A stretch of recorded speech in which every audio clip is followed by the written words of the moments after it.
नमस्कार। आज हम एक ऐसे विषय की गहराई में उतरने वाले हैं जो सच में आपके रोंगटे खड़े कर देगा। एक ऐसा रहस्य जिसने विज्ञान, इतिहास और अध्यात्म तीनों को उलझा कर रख दिया है। बात हो रही है रहस्यमयी कैलाश पर्वत की। तो चलिए बिना किसी देरी के इस दिलचस्प सफर की शुरुआत करते हैं। अब देखिए, सबसे बड़ा और हैरान करने वाला सवाल यही खड़ा होता है। माउंट एवरेस्ट को अब तक 7,000 से भी ज्यादा लोग फतेह कर चुके हैं, राइट? लेकिन कैलाश पर्वत, जो कि एवरेस्ट से लगभग 2200 मीटर छोटा है, इतिहास में उसे आज तक केवल एक ही इंसान पूरी तरह पार कर पाया है। जरा सोचिए, ऐसा क्यों? आखिर ऐसा क्या है जो इस पहाड़ को इतना अभेद्य, इतना इम्पॉसिबल बनाता है? इस पूरी पहेली को समझने के लिए हम 5 अहम पहलुओं पर गौर करेंगे। पहले देखेंगे इतिहास में कैलाश पर्वत की जगह, फिर इसकी अजीबोगरीब असामान्यताएं, इसके बाद वो रहस्यमयी चढ़ाई, फिर कुछ सच में चौंका देने वाले साक्ष्य और आखिर में बात करेंगे गुप्त शहर शंभाला की। तो चलिए सबसे पहले बात करते हैं इतिहास के पन्नों में दर्ज कैलाश पर्वत की। इस पूरी कहानी को समझने के लिए हमें थोड़ा पीछे चलना होगा। 1962 के भारत-चीन युद्ध के ठीक बाद जब चीन ने 72,000 वर्ग मील इलाके पर कब्जा कर लिया था, तब भारतीय संसद में एक जबरदस्त बहस छिड़ी थी। उस वक्त के प्रधानमंत्री जवाहरलाल नेहरू ने उस खोए हुए हिस्से, जिसमें कैलाश और मानसरोवर भी शामिल थे, को लेकर कहा था कि वो एक बंजर जमीन है जहां घास का एक तिनका भी नहीं उगता। लेकिन बात यही खत्म नहीं हुई। सांसद महावीर त्यागी ने इसका बहुत ही भावुक और तीखा जवाब दिया। उन्होंने अपने खुद के गंजे सिर की तरफ इशारा करते हुए संसद में कहा, यहां भी कुछ नहीं उगता तो क्या हमें इसे अपने शरीर से अलग कर देना चाहिए? यह सिर्फ एक राजनीतिक बयान नहीं था, यह दिखा रहा था कि लोगों को कितना गहरा भावनात्मक और सांस्कृतिक झटका लगा था। अब सवाल यह है कि 6,718 मीटर ऊंची इस चोटी से लोगों का इतना गहरा जुड़ाव क्यों है? खैर, इसका जवाब इसके प्राचीन और पवित्र इतिहास में है। हिंदू मान्यताओं के अनुसार ये भगवान शिव, माता पार्वती और धन के देवता कुबेर का निवास है। बौद्ध धर्म में इसे देवता डिमचोक का घर माना जाता है और जैन धर्म में ये प्रथम तीर्थंकर ऋषभनाथ से जुड़ा बेहद पवित्र स्थल है। मतलब ये सिर्फ एक पहाड़ नहीं बल्कि कई आस्थाओं का महाकेंद्र है। अब आते हैं दूसरे हिस्से पर, इसके रहस्य और कुछ ऐसी असामान्यताएं जो सच में दिमाग घुमा देती हैं। भूगोल की बात करें तो कैलाश पर्वत की लोकेशन अपने आप में एक बहुत बड़ा रहस्य है। एक नंबर है 6666। अब सुनिए, ये पहाड़ इंग्लैंड के स्टोनहेंज से ठीक 6,666 किलोमीटर दूर है और उत्तरी ध्रुव यानी नॉर्थ पोल से भी इसकी दूरी बिल्कुल 6,666 किलोमीटर ही है। वहीं दक्षिणी ध्रुव से ये 1,332 किलोमीटर दूर है। इस एकदम सटीक और अजीबोगरीब पोजीशन की वजह से ही कई लोग इसे एक्सिस मुंडी यानी दुनिया की धुरी या केंद्र मानते हैं। और अगर आप इसके आसपास देखें तो आपको दो बिल्कुल विपरीत प्रकृति वाली झीलें मिलेंगी। एक तरफ है मानसरोवर, दुनिया की सबसे ऊंची मीठे पानी की झील, बिल्कुल गोल, एकदम शांत, और सबसे बड़ी बात, इसका पानी जमता नहीं है। इसे सकारात्मक ऊर्जा का प्रतीक माना जाता है। लेकिन वहीं दूसरी तरफ है राक्षस ताल, खारे पानी की झील, हमेशा अशांत, बिल्कुल निर्जीव, और मान्यता है कि यह रावण और नकारात्मक शक्तियों से जुड़ी है। ये दोनों एक दूसरे के एकदम पास हैं, फिर भी बिल्कुल अलग। अब बात करते हैं 1999 की।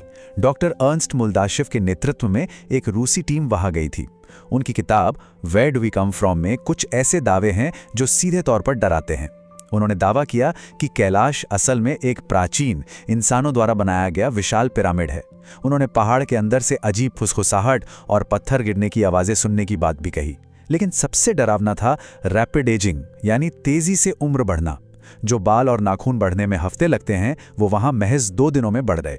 कहा जाता है कि उनके एक साइबेरियन साथी की तो इसी तेजी से बढ़ते बुढ़ापे के कारण 1 साल के अंदर ही मौत हो गई। और हाँ, 30 से ज्यादा वैज्ञानिकों ने इस इलाके में यति यानी हिम मानव के होने की बात का भी समर्थन किया है।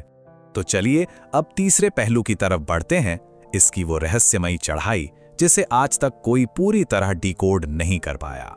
अगर हम इसके पर्वतारोहण का इतिहास देखें तो पता चलता है कि ये पहाड़ किसी को अपने ऊपर टिकने नहीं देता। कहा जाता है कि 11वीं सदी में एक तिब्बती बौद्ध भिक्षु मिलारेपा ने ही इस पर सफलतापूर्वक चढ़ाई की थी और वो ऐसा करने वाले इकलौते इंसान हैं। फिर 1980 के दशक में दुनिया के सबसे मशहूर पर्वतारोही रेनहोल्ड मैस्नर ने इस पर चढ़ने से साफ इनकार कर दिया, शायद इसके पीछे की ऊर्जा का सम्मान करते हुए। 1999 की उस रूसी टीम का हाल तो हम जान ही चुके हैं, और फिर 2001 में एक स्पेनिश टीम ने कोशिश की, लेकिन उन्हें भी बिना चोटी छुए खाली हाथ लौटना पड़ा। इसी चढ़ाई को लेकर रूसी पर्वतारोही सर्गेई सिस्टियाकोव का एक वाकया सच में रोंगटे खड़े कर देता है। वो चोटी के बिल्कुल करीब पहुंच चुके थे, बस कुछ कदम और, लेकिन तभी अचानक उनके दिल की धड़कनें बेतहाशा बढ़ने लगीं। उन्हें लगा जैसे शरीर की सारी ऊर्जा एक झटके में निचोड़ ली गई हो। उन्होंने महसूस किया जैसे कोई अदृश्य दीवार उन्हें आगे बढ़ने से रोक रही है, और मजबूरी में उन्हें अपने कदम पीछे खींचने पड़े। इन सब किस्सों के बाद आइए चौथे हिस्से पे चलते हैं, कुछ ऐसे साक्ष्य या सबूत जो विज्ञान और रहस्य के बीच की लाइन को बिल्कुल धुंधला कर देते हैं। अब देखिए कि जब आधुनिक तकनीक ने कैलाश को चुनौती दी तो क्या हुआ। एक बार चीन ने इस रहस्य को सुलझाने के लिए एक हेलीकॉप्टर भेजा। शुरुआत में आसमान एकदम साफ था, लेकिन जैसे ही वे पहाड़ के करीब पहुंचे, अचानक मौसम बुरी तरह बिगड़ गया। काले बादल छा गए, तेज बिजलियां कड़कने लगी, हवा का दबाव इतनी तेजी से गिरा कि हेलीकॉप्टर के सारे नेविगेशन सिस्टम और कंपास ने काम करना ही बंद कर दिया। चालक दल की धड़कनें इतनी तेज हो गईं कि उन्हें अपनी जान बचाकर तुरंत वहां से भागना पड़ा। और सिर्फ यही नहीं, इस पर्वत के चारों ओर जो चीजें देखी और सुनी जाती हैं वो हैरान करने वाली हैं। सूर्यास्त के वक्त यहाँ बर्फ और परछाइयों के बीच एक विशाल स्वस्तिक की आकृति बनती है। दक्षिण दिशा से देखने पर बर्फ का जमाव बिल्कुल ओम जैसा नजर आता है। रात के समय पर्वत से 7 अलग-अलग रहस्यमयी रंग निकलते हुए देखे गए हैं। अब नासा जैसे वैज्ञानिक संस्थान इसे चुंबकीय शक्ति मानते हैं, लेकिन आध्यात्मिक नजरिए से इसे दिव्य प्रकाश माना जाता है। और सबसे अनोखी बात, जब यहाँ बर्फ पिघलती है तो ऐसा लगता है जैसे लगातार किसी डमरू या ओम की ध्वनि गूंज रही हो। अब जरा इस बात पर गौर कीजिए। साल 2015 में नासा की सैटेलाइट तस्वीरों में कैलाश पर्वत पर कुछ ऐसा कैप्चर हुआ जिसने सबको चौंका दिया। उस तस्वीर में साफ तौर पर एक ऐसी आकृति दिख रही थी जो बिल्कुल ध्यान मुद्रा में बैठे किसी इंसान जैसी लग रही थी, जिसकी तुलना सीधे तौर पर भगवान शिव से की गई। इस एक तस्वीर ने इस पहाड़ के रहस्य को एक अलग ही स्तर पर पहुंचा दिया और दुनिया भर का ध्यान अपनी ओर खींचा। तो चलिए, चोटी और आसपास की बात तो बहुत हो गई, लेकिन अब दिमाग में एक और सवाल आता है। आखिर इस विशाल पहाड़ के ठीक नीचे गहराई में क्या है? क्या ऐसा हो सकता है कि सारी असामान्यताओं की असली वजह जमीन के नीचे ही छिपी हो? यहीं से जुड़ता है हमारा 5वां और आखिरी बिंदु, गुप्त शहर शंभाला। शंभाला असल में एक संस्कृत शब्द है जिसका मतलब होता है शांत स्थान। पौराणिक कथाओं के अनुसार ये एक ऐसा रहस्यमयी अंडरग्राउंड शहर है जो हर किसी को नहीं दिखता। ये सिर्फ उन योगियों को दिखाई देता है जिनका हृदय पूरी तरह से शुद्ध हो। प्राचीन रूसी चित्रकार निकोलस रोरिक ने भी अपनी पेंटिंग्स में इसका जिक्र किया है। और दिलचस्प बात यह है कि विष्णु पुराण में भी ये भविष्यवाणी की गई है कि भगवान विष्णु का अंतिम अवतार कल्कि इसी शंभाला से प्रकट होगा। इस गुप्त शहर के बारे में किए जाने वाले दावे किसी साइफाई मूवी से कम नहीं है।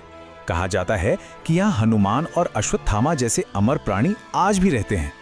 कुछ दावों के अनुसार इस शहर के पास ऐसी एडवांस्ड और फ्यूचरिस्टिक तकनीक है जिसकी हम कल्पना भी नहीं कर सकते, जैसे टाइम ट्रैवल या टेलीपोर्टेशन। यहाँ तक कि इसका कनेक्शन एलियंस और भविष्य देखने की शक्तियों से भी जोड़ा जाता है।